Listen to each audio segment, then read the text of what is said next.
There are stories that slip quietly into the background of public life. And then there are stories that explode into conversations that refuse to die down. The controversy surrounding Daystar, Joshua Brown, and the fractured Lamb family has become one of those storms, loud, relentless, and impossible to ignore. The newest wave of online commentary claims that Joshua Brown was allegedly caught in a compromising situation involving the youngest Lamb child, a rumor that has set social media ablaze. What people cannot stop talking about, however, is the claim that the one person who had both the power and responsibility to expose the situation, the person many expected to ring the alarm, Joni Lamb, reportedly defended him instead, insisting he was not involved and dismissing concerns.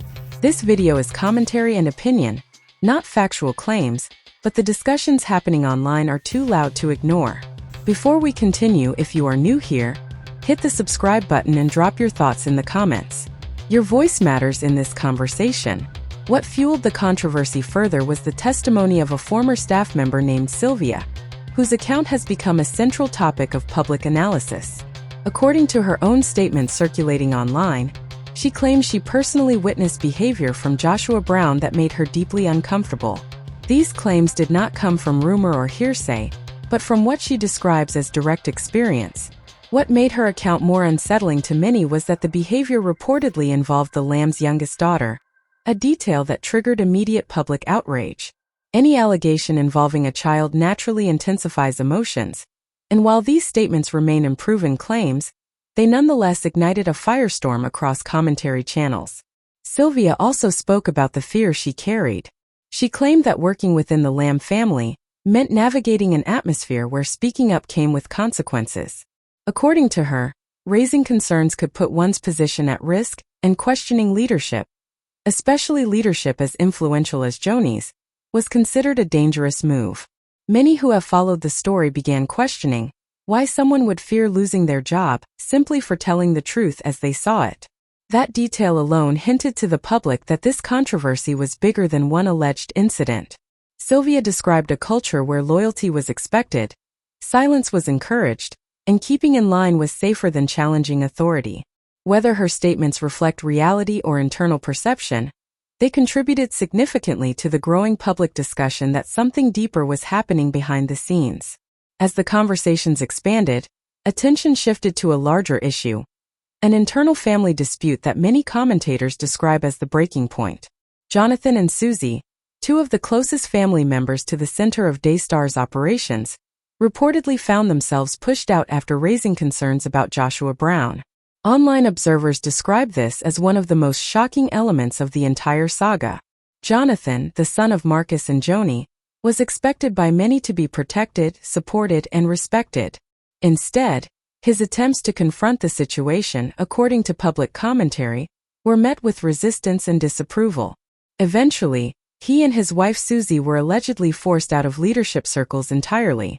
This was not portrayed as a minor disagreement or a family spat. Many commentators believe this represented a major rupture within the Lamb household. They argue the deep mistrust and tension that followed had less to do with Joshua Brown and more to do with long-standing leadership patterns, particularly Joni's.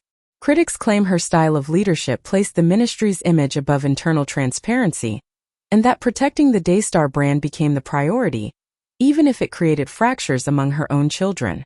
Again, these are not confirmed facts. This is commentary on narratives unfolding online. What intensified public interest even more were the repeated allegations involving Joshua Brown. Multiple sources, including former insiders, described two major incidents that became the center of discussion, one at a beach house and another near a swimming pool. The exact details differ across accounts, but what remains consistent is that several individuals claim they saw behavior they deemed inappropriate or concerning. The public reaction was not simply tied to the allegations themselves, but to how those allegations were handled. According to commentary circulating online, leadership allegedly minimized or dismissed concerns, insisting nothing inappropriate had occurred. In these online discussions, many people found themselves incredulous that concerns raised by family members and staff were allegedly treated casually. What people keep asking is, why would leadership respond this way? Why defend Joshua Brown so quickly and so thoroughly?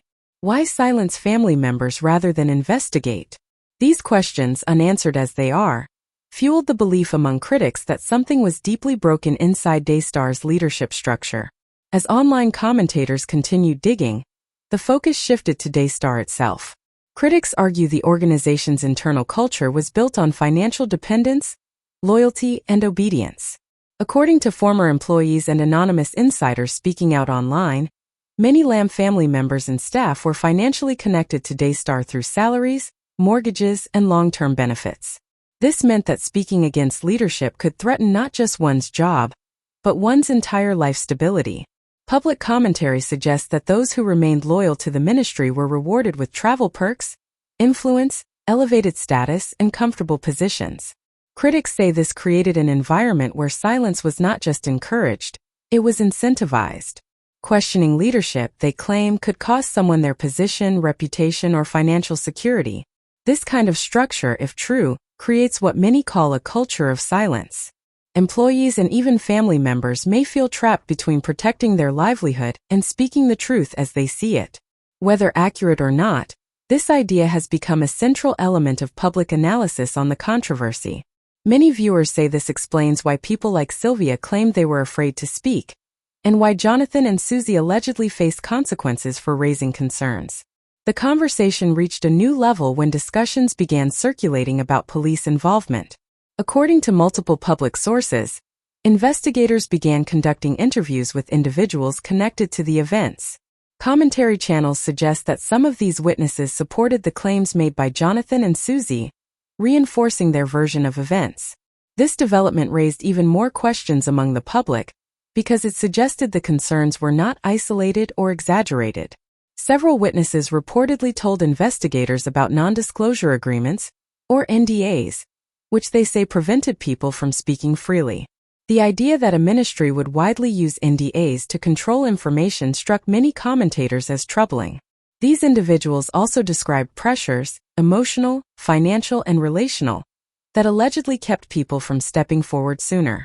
Critics claim that the environment surrounding Daystar forced many to choose between their conscience and their comfort, a moral dilemma at the core of what they call the price of silence. As these narratives spread, people began questioning whether truth was sacrificed for protection, whether image mattered more than accountability, and whether some were placed above scrutiny because of their position. These are not accusations, they are questions being raised across commentary platforms, questions that continue to intensify as new voices emerge. What remains clear is that this story is far from resolved. The questions the public is asking are not disappearing. Why were concerns about Joshua Brown allegedly dismissed instead of properly investigated? Why did family members feel pressured or punished? Why did employees fear retaliation for speaking out? Why were NDAs used so heavily?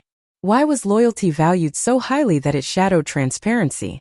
Until leadership addresses these questions directly, the controversy will continue to grow. If you followed this discussion to the end, thank you. This is a sensitive and emotionally charged topic. The purpose of this commentary is not to judge or declare guilt, but to analyze the narratives being publicly discussed and explore the viewpoints shaping the conversation. Now I want to hear from you.